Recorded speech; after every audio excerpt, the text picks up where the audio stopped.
내 힘으로 라고 얘기를 했다라는 거죠. 누가 보겠습니다.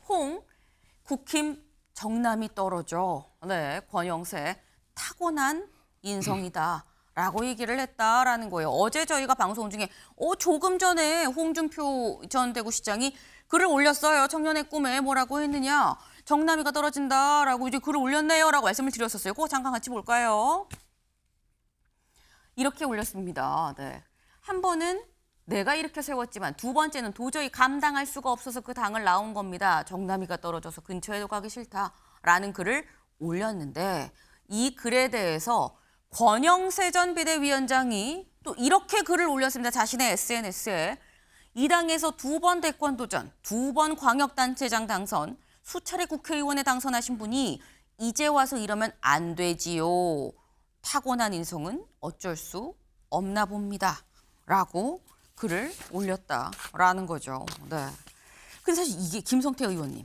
그러니까 보통 권영세 전 비대위원장의 별명이 젠틀맨이잖아요. 굉장히 젠틀한 분인데 자신의 SNS에 직접 글을 올려서 인성이 뭐 어떻다라고 말씀을 하신 경우는 굉장히 화가 난 것 같다라는 생각이 드는데 권영세 전 비대위원장이 이 정도까지 화난 거 보셨습니까? 권영세 전 비대위원장이 화가 났지만은 네. 저런 뭐 SNS상에 저런 표현을 통해 가지고 또 뭐 정치적 선배이고 그리고 홍준표 뭐 후보 그러면은 그래도 우리 당의 상당한 상징적 인물인데 그분이 오직 화가 났으면은 뭐 그런 여러 가지 지금 독한 뭐 독설을 내뱉고는 있지만은 요때는 제가 이제 홍준표 후보를 누구보다 잘 아는 사람인데 네. 이때는 맞대응하면 뭐 더 심해져요. 그렇기 때문에 그거는 소나기는 좀 피해가는 게 좋은데 네. 권영세 의원 성품이 원래 저런 사람이 아닌데 본인도 뭐 여러 가지 워낙 우리 홍 시장이 막 독하게 지금 경선 끝나고 난 이후에 여러 가지 네. 문제 제기를 하면서 쌍권 체제에 대해서 가장 크게 비판했던 그런 아픈 매를 맞았지만은 그걸 그렇다고 해서 저렇게 대응하는 방식은 저는 적절치 않다고 봐요.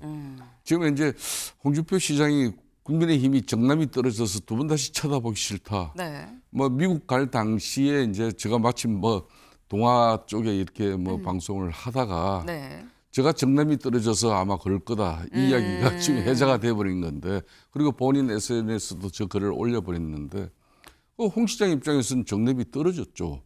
공정한 그러니까 경선과 경쟁을 통해서 국민의힘 후보가 되고자 했지만은 본인도 대구시장까지 던져버리고 마지막 그 기회를 얻기 위해서 모든 걸 그동안 이제 상당히 국민 지지율은 지난번 뭐 2022년에도 뭐 상담 받았는데 다운들 해서 졌잖아요. 그래서 이번에는 뭐 다운들 지지 기반을 확보하기 위해서 현역 의원 원외위원장까지 많은 노력을 기울였어요. 네. 그럼에도 불구하고 막판에는 누구의 입김에 의해 가지고 이 경선판이 혼탁해지고 또 방향이 틀어져 버리고 거기에 대한 대단한 뭐 안타까움과 아쉬움이 남아서 저런 뭐 오직하면 탈당했냐 이런 거죠. 네. 뭐 저는 그렇지만은 홍준표 전 뭐 대구시장 입장에서도 지금은 화가 나 있지만은 네. 시간이 조금 지나고 나면은 그 화도 좀 풀어지고 지금 국민의힘이 이 선거에서 고전을 면치 못하고 있는데 이 고전을 면치 못하는 여러 가지 핵심적인 이유 중에 한 사람이 윤석열 전 대통령의 문제죠. 네. 이 문제도 우리 당이 이제 앞으로 김용태 이제 이 청년 비대위 위원장이 뭔가 결기 있는 윤석열 전 대통령께서도 자진해서 나를 밟고 가라 이런 정도의 정말 우리 당의 헌신적 기여가 없다면은 본인으로서도 아픈 상처가 남을 수밖에 없는 거죠. 그러니까 홍 시장께서도 뭐 지금은 화가 많이 나 있지만은 언젠가는 다시 협력하고 협조할 것이다. 저는 그렇게 기대하고 있습니다. 네. 홍준표 전 시장 입장에서는 정남이가 떨어진다고 말할 법한 상황이긴 하지만 언젠간 다시 좀 돌아오지 않겠냐. 권영세 전 비대위원장도 이렇게까지 대응을 하면 내가 아는 홍 전 시장은 더 뭐라고 하지 이게 잦아들 사람이 아니다. 뭐 이런 말씀을 또 하셨어요. 그런데 지금 권영세 전 비대위원장은 타고난 인성이 뭐 이런 얘기를 하면서 굉장히 지금 세게 얘기를 했는데 권성동 원내대표는 또 이렇게 굉장히 장문의 SNS 글을 올렸습니다. 같이 볼까요? 네. 검찰청에서나 국회에서 제가 본 홍준표 선배님은 언제나 단연 군계 일학이었습니다. 라고 홍준표는 언제나 홍준표, 그 누구도 흉내낼 수 없는 홍준표였다. 라고 얘기를 해요. 그래서 그 모든 내용 오롯이 저한테 담아주십시오. 이 당은 결코 선배님을 잊지 않을 겁니다. 돌아오십시오 선배님의 취지로 지금 얘기를 했다라는 거죠. 근데 아까 표현에서 살짝 쌍권 지도부라는 얘기가 지금 나왔어요. 홍준표 전 이 대구시장이 경선에 임할 때의 지도부가 권영세, 권성동이었었죠. 그런데 박수현 의원님, 예. 지금 보면 뭐 양원 전략인가? 한쪽은 막 뭐라고 그러고 한쪽은 단연 군계 일학이었고 기다린다고 그러고 뭐지라고 생각할 수도 있거든요. 무슨 의미일까요? 우리 권성동 원내대표님은 사실은 쌍권으로 불리우지만 사실은 단독으로 처음에 원내대표를 맡으면서 권영세 비대위원장 체제도 만들고 했던 분 아닙니까? 어떻게 보면 이 쌍권 체제가 만들었던 국민의힘의 후보 경선 과정, 네. 그리고 12.3 비상계엄을 정리하는 이 전체 이 과정에서 굉장히 그 잘못된 지도력을 발휘해온 당사자라고 비판받을 수밖에 없어요. 자기 책임감이 강한 거죠. 그렇기 때문에 여기서 홍준표 전 시장마저 이탈한다면 자기에게 들어올 책임이 굉장히 더 크지 않겠습니까?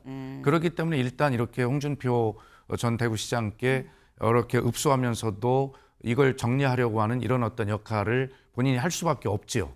그러나 결과적으로 홍준표 전 시장의 입장에서 보면 이미 참모들도 여기저기 흩어져서 민주당에 와서 지지선을 하시는 분도 다 계시지 않습니까? 네. 그렇기 때문에 홍준표 전 시장께서 이제는 다시는 적어도 이 대선 전국에서는 국민의힘에 돌아갈 수 없는 것은 분명해 보이고요. 그런 측면에서 권성동 대표는 두 가지. 하나는 진심으로 잡고 싶은 이런 진심의 노력이 있을 거고, 하나는 자신의 책임이 있기 때문에 이렇게 할 수밖에 없는 것이죠. 그러나 결과는 어떻게 될 것이냐 제 예상해 보면 네. 홍준표 시장께서 결과적으로 본인들이 뜻대로 돌아오지 않으시면 네. 이제 비난할 수밖에 없는 시점이 오거든요. 국민의힘이 비난할 시점이 올 거다. 그렇습니다. 네. 그때 바로 권성동 원내대표는 제가 그렇게 했음에도 불구하고 이렇게 하는 홍준표 시장 정말 비판할 수밖에 없다, 나쁘다라고 쉽게 하면 명분을 좀 축적해놓고 있는 것이죠. 마지막 순간을 위한. 그 두 가지 중의적 의미가 다 있다, 이렇게 저는 봅니다. 굉장히 여러 가지 의미가 있다라고 지금 말씀을 하셨어요. 권성동 원내대표 입장에서는 사실 이 경선 과정을 쭉 총괄한 사람의 입장으로서 본인의 지금까지 이 갈등도 수습하는 게 다 모두 본인의 책임이기도 하고, 그리고 궁극적으로 나중을 위한 명분 축적도 되는 것 아니겠느냐, 뭐 이런 말씀을 지금 하셨는데, 아까 김성태 의원님께서 그런 말씀하셨죠. 권영세 전 비대위원장이 그렇게 막 맞대응하고 그러면 안 돼요. 홍준표 전 시장 내가 잘 아는데 더 일어날걸요 라고 말씀하셨는데, 실제로 우리 시각으로 한 오늘 새벽 3시 30분쯤에 홍준표 전 시장이 미국에서 글을 올렸습니다. 청년의 꿈에 한 이 지지자의 글에 이 답글을 이렇게 달았어요. 5번의 국회의원은 당의 도움이 아니라 내 힘으로 당선이 됐습니다. 2번의 경남지사, 친박들의 견제와 음해 속에서 내 힘으로 경선에서 이겼고, 대구시장도 당의 집요한 방해 속에서 터무니없는 페널티를 받았음에도 내 힘으로 경선에서 이겼습니다. 라고 얘기를 했어요. 그러면서 다음 볼까요? 30년 전 정치를 모를 때 노무현 전 대통령은 권유에 따라 꼬마 민주당을 갖다면 이런 의리, 도리, 상식이 전혀 통하지 않는 당에서 오랫동안 가슴앓이 하지 않았을 텐데 라고 얘기를 했습니다. 그리고 하와이 놀러 온 게 아니다. 대선 피해서 잠시 망명 온 거다. 대선 끝나면 나 돌아갑니다. 마지막에 이런 얘기를 했어요. 누군가 이번에 대통령이 되면 이 몹쓸 정치판 대대적으로 청소했으면 좋겠다. 라고 오늘 새벽, 우리 시각으로 오늘 새벽이죠. 미국 하와이 시간으로 따지면 대략 한 오전 7, 8시 상간이었던 걸로 지금 보입니다. 아침에 일어나자마자 일단 글을 썼다라고 봐야 될 것 같은데, 김성태 의원님, 일단 요지는 이거예요. 내가 권영세 전 비대위원장 나한테 당에 그렇게 도움받고서 지금 이러면 안 되지라고 하지만 내 힘으로 했는데 무슨 말이야. 그리고 이 글에는 없지만 그런 부분도 있습니다. 내가 이 박근혜 전 대통령 탄핵 이후에 당을 되살리면 되살렸지 이 당에 도움받은 거 하나도 없는데 이런 얘기도 있어요. 어떻게 보십니까? 사실상 며칠 전에 제가 홍 시장하고 통화를 했어요. 아하, 네. 원래 이제 미국 나가기 전에 막 본인도 그 모든 것을 걸고 마지막 이제 그 꿈을 이뤄보려고 한 그런 상당히 처절한 진정성이 있은 건데 네. 그렇기 때문에 때로는 내키지도 않았지만은 윤석열 전 대통령의 그냥 어려운 일이라면 자신이 대구시장 신문에도 불구하고 팔걷어 붙이고 막 나와서 싸워주고 때로는 대변해주고 실드 치고 디펜스 다 한 거잖아요. 그런 모든 것들이 허사로 돌아가고 난 뒤에 그래서 내다봐의 이야기라는 게 본인이 이 방송 용어는 맞지 않지만 네. 한 건데 제가 며칠 전에 통화를 해보고 그래도 대선 전에 이렇게 돌아오셔가지고 지금 이제 이 원래 이 경선이라는 거는 부모 앱이 자식 간에도 치료를 하면 왼수가 되고 돌아올 수 없는 그런 관계가 돼버려요. 네. 그런데 더군다나 이번 경선 같은 경우는 또 뭐 시간도 수습할 시간도 없잖아요. 정치란 것은 좋은 경쟁을 통해서 좋은 후보를 만드는 것도 중요하지만은 그 경선이 치러지고 난 이후에 그러니까 분열과 그 반목 대립을 수습하고 원팀으로 하나를 만드는 것도 대단히 중요한 건데 네. 그런 측면에서 사실상 홍 시장의 저런 정치적 행보는 대단히 정말 안타까운 일이고 저는 올 SNS 뒷부분이 네. 자기가 이게 한국에 안 돌아오는 게 아니에요. 잠깐 지금 이 대선 정국에서 그렇죠. 하를 쌓기 위해서 나가 있다. 그렇지만은 지금의 이 정치판은 대단히 혼탁되고 천박해졌다. 이 바로 잡아야 된다. 그래서 이제 본인은 이제 대선 이후에 이제 돌아오겠다는 그 의지를 막 저한테 확고하게 이야기를 했었는데 네. 어떻게 보면 저 성격에 뭐 더 6월 3일 대선 이전에 또 돌아올 수도 있는 거죠. 이게 홍 시장은 뭐 난 이제 정치 이제 안 한다 네. 이래 했지만은 네. 며칠 안 가서 사실상 지금 모든 이 입장들이 정치적인 거잖아요. 그러니까 액면 그대로 지금 국힘에서 그냥 홍준표 시장이 그냥 화를 좀 내고 뭐 개강돼 있다고 해서 거기에 맞대응하면서 당신 그럴 수 있냐 이렇게 나오면 안 되는 거예요. 그거는 달개고 네. 우리가 미안합니다. 그리고 당이 이제 윤석열 전 대통령하고 관계 거치 결정뿐만 아니라 당이 새로서는 변화와 핵심의 모습을 가지고 홍 시장에게 우리가 업소를 한다 그러면 이분 다시 돌아올 사람이에요. 그렇지 못하면은 네. 완전히 이제 이번에는 선 꺼버릴 겁니다.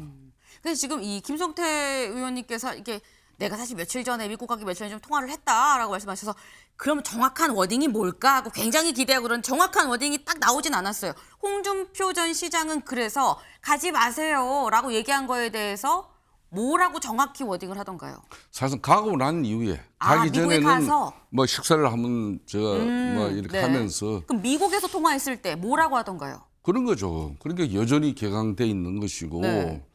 자기가 35년 동안 몸담았던 이 당에 누구보다 애착이 크고 지금은 우리 보수 진영의 상징적 인물이 돼 있는 건데 네. 나를 이렇게 나를 너들, 이렇게. 밖에 너들이 대접 못하냐. 나는 그게 아니었는데 네. 맞죠. 2017년 박근혜 대통령 탄핵 후기에 우리 당 지지율은 불과 5%대였습니다. 지나가는 개도 소도 잘 안 쳐다볼 때가 있었어요.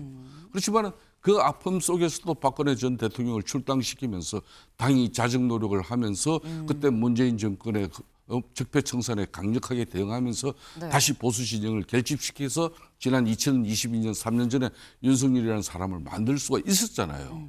그런데 그 중심에 선 인사인데 너들이 당이 나를 이렇게 하냐 이런 그 분개심이 있는 겁니다. 그러니까 다들 우리 보수 진영에서는 힘 모아서 제 양반이 왜 저러냐 금방 사태질하고 손가락질하고 욕하고 이러면 안 된다는 이야기예요. 알겠습니다. 그러니까 요지는 전화를 했더니 미국에서 굉장히 격앙돼 있었다. 뭐 이런 취지의 지금 말씀이셨던 것 같아요. 네.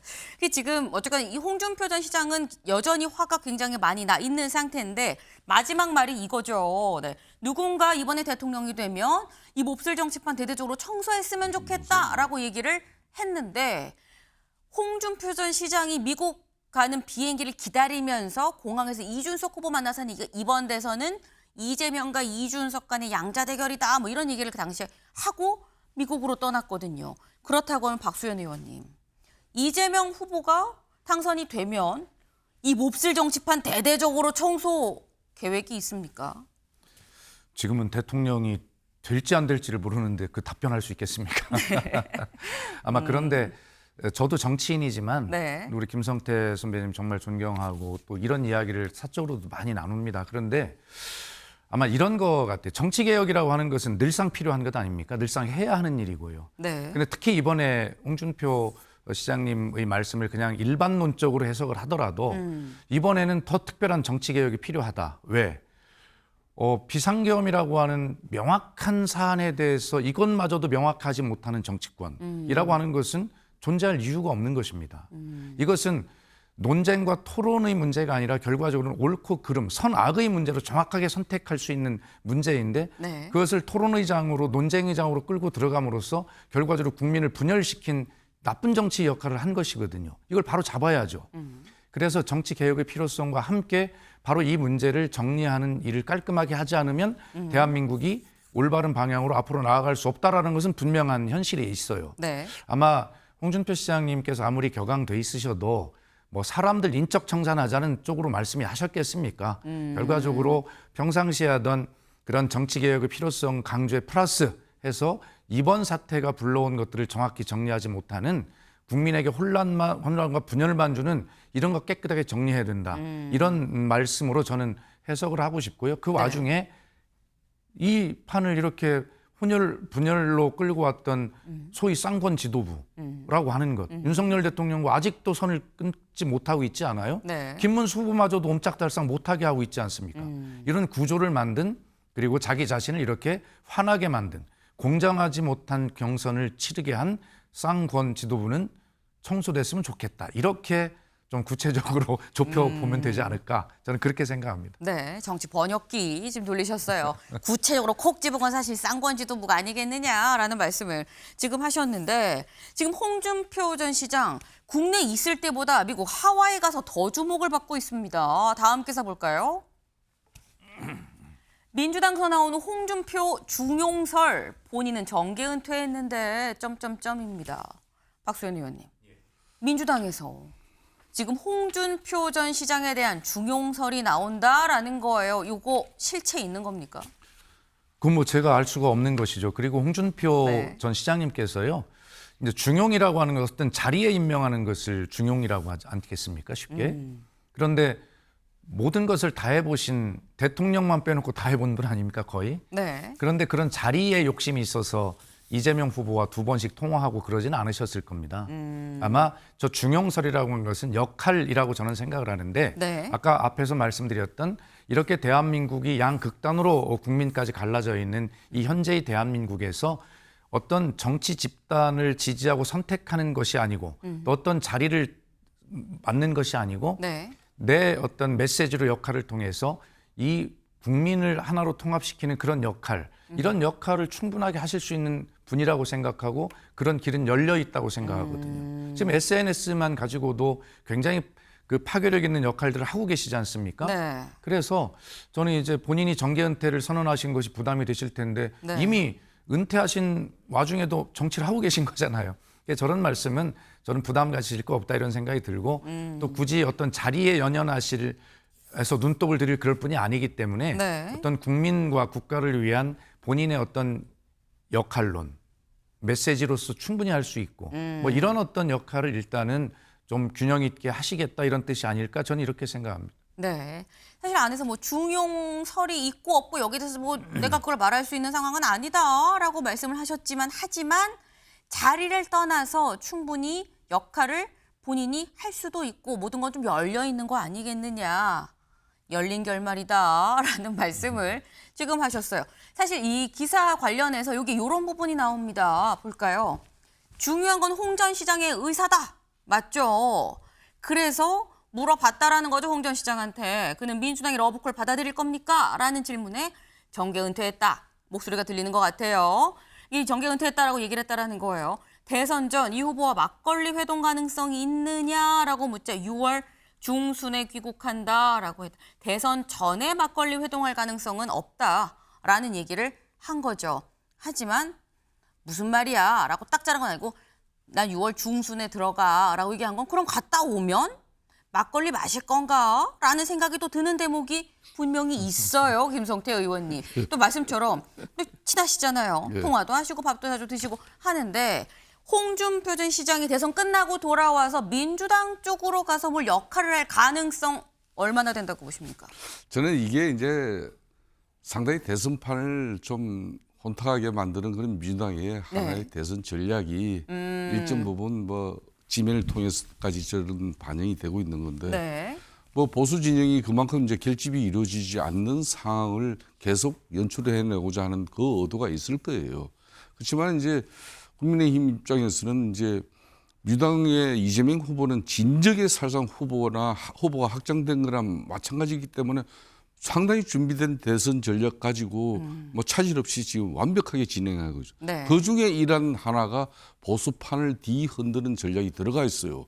그렇기 때문에 3월 중순부터 민주당의 이념과 가치를 뛰어넘은 중도 보수 정당으로 네. 민주당이 변화되겠다. 스펙트럼 자체를 갖다가 넓혀버리고 국민의힘은 그냥 극우 보수 정당으로 이렇게 모른 거였거든요.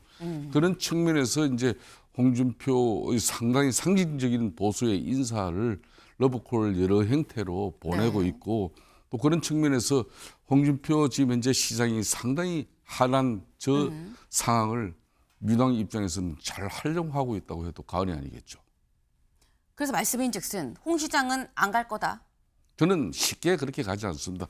저 메시지는 끊임없이 네. 니들 잘못하면은 대통령 이재명한테 넘겨가지고 너들 박살 날 거다. 그러니까 지금 정신 차리고 네. 윤석열 대통령하고 관계도 잘 청산하고 또 그동안 대통령으로서 타협하지 않는 대통령 통치 권력과 가둬온 입법 권력의 대충돌은 국가와 국민들이 얼마나 분해지는 거 봤지 않느냐. 네. 정치를 해라 이 이야기예요. 알겠습니다. 네. 그러니까 지금 말씀은 홍 전 시장이 민주당에 갈 가능성은 없는데 자꾸 민주당이 연기 피우면서 전략으로 활용한다. 지금 이 말씀을 하신 것 같아요.